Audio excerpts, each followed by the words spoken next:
আসসালামু আলাইকুম রহমতুল্লাহ। বনী ইসরাইলের একজন ব্যক্তি অপর এক ব্যক্তির নিকট 1000 স্বর্ণ মুদ্রা কর্জ চাইলে কর্জদাতা বলল, কয়েকজন লোক নিয়ে আসো, আমি তাদেরকে সাক্ষী রাখবো। গ্রহীতা বলল, আল্লাহই সাক্ষী হিসাবে যথেষ্ট। কর্জদাতা পুনরায় বলল, তবে একজন জামিনদার উপস্থিত করো। সে বলল, আল্লাহই জামিনদার হিসাবে যথেষ্ট। তখন কর্জদাতা বলল, তুমি ঠিকই বলেছ। তারপর সে নির্ধারিত সময়ে পরিশোধের শর্তে তাকে 1000 স্বর্ণ মুদ্রা ধার দিল। অতঃপর সে গ্রহীতা সমুদ্র যাত্রা করল এবং তার ব্যবসায়িক প্রয়োজন পূরণ করল। পরিশোধের সময় গণিয়ে আসলে সে যানবাহন খুঁজতে লাগলো, যাতে নির্ধারিত সময়ে কর্জদাতার নিকট এসে পৌঁছতে পারে। কিন্তু সে কোনো যানবাহন পেল না। তখন সে এক টুকরো কাঠ নিয়ে তা ছিদ্র করলো এবং কর্জদাতার নামে একখানা চিঠি ও 1000 দিনার এর মধ্যে পুরো ছিদ্রটি বন্ধ করে দিল।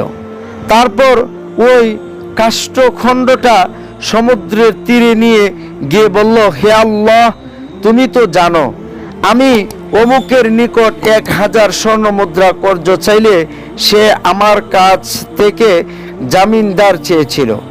আমি বলেছিলাম, আল্লাহই জামিনদার হিসাবে যথেষ্ট। এতে সে রাজি হয়ে যায় এবং আমাকে ধার দেয়। তারপর সে আমার কাছে সাক্ষী চেয়েছিল। আমি বলেছিলাম, সাক্ষী হিসাবে আল্লাহই যথেষ্ট। তাতে সে রাজি হয়ে যায়। আমি তার প্রাপ্য তার নিকট পৌঁছে দেওয়ার উদ্দেশ্য যানবাহনের জন্য যথাসাধ্য চেষ্টা করলাম, কিন্তু পেলাম না।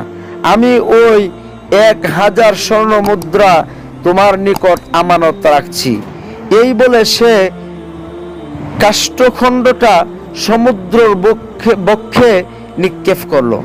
তৎক্ষণাৎ তা সমুদ্রের মধ্যে ভেসে গেল। অতঃপর লোকটি ফিরে গেল এবং নিজের শহরে যাওয়ার জন্য যানবাহন খুঁজতে লাগলো। এদিকে কর্জদাতা নির্ধারিত দিনে এ আশায় সমুদ্রে গেল যে হয়তোবা ঋণ গ্রহীতা তার পাওনা টাকা নিয়ে কোনো নৌযান চড়ে এসে পড়েছে। ঘটনাক্রমে ওই কাষ্ঠখণ্ডটা তার নজরে পড়ল, যার ভিতরে স্বর্ণমুদ্রা ছিল। সে তা পরিবারের জ্বালানির জন্য বাড়ি নিয়ে গেল। যখন কাঠের টুকরাটা ছিঁড়ল, তখন ওই স্বর্ণমুদ্রা ও চিঠিটা পেয়ে গেল। কিছুদিন পর ঋণ গ্রহীতা 1000 স্বর্ণমুদ্রা নিয়ে পাওনাদারের নিকট এসে হাজির হলো। সে বলল, আল্লাহর কসম, আমি তোমার প্রাপ্য মাল যথাসময়ে পৌঁছে দেওয়ার উদ্দেশ্যে যানবাহনের খোঁজে সর্বদা চেষ্টায় ছিলাম, কিন্তু যে জাহাজটিতে করে আমি এখন এসেছি এর আগে আর কোনো জাহাজই পাইনি, তাই সময়মতো আসতে পারলাম না। কর্জদাতা বললেন, তুমি কি আমার নিকট কিছু পাঠিয়েছিলে? ঋণ গ্রহীতা বলল, আমি তো তোমাকে বললামই যে এর আগে আর কোনো জাহাজই পাইনি। অতঃপর ঋণ দাতা বলল, আল্লাহ পাক আমার নিকট তা পৌঁছিয়েছেন, যা তুমি পত্র সহ কাষ্ঠখণ্ডে পাঠিয়েছিলে।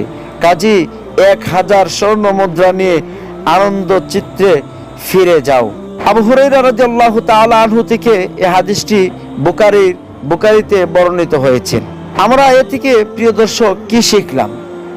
সর্বদা আল্লাহর উপর অবিচল বিশ্বাস ও আস্থা প্রকৃত মুমিনের অন্যতম গুণ। বিনা সুদে কর্জে হাসানা বা উত্তম ঋণ প্রদানের বহু গুণ প্রতিদান রয়েছে। সূরা বাকারা 245 নম্বর আয়াত। নির্দিষ্ট সময়ে ঋণ পরিশোধের জন্য ঋণ গ্রহীতা যথাসাধ্য চেষ্টা করবেন। ঋণ পরিশোধের সৎ ইচ্ছা থাকলে আল্লাহ পাক তার ব্যবস্থা করে দেন। আমাদের সমাজে এখন দেখা যায় মানুষ ঋণ নেই, কিন্তু তা আর দিতে চায় না।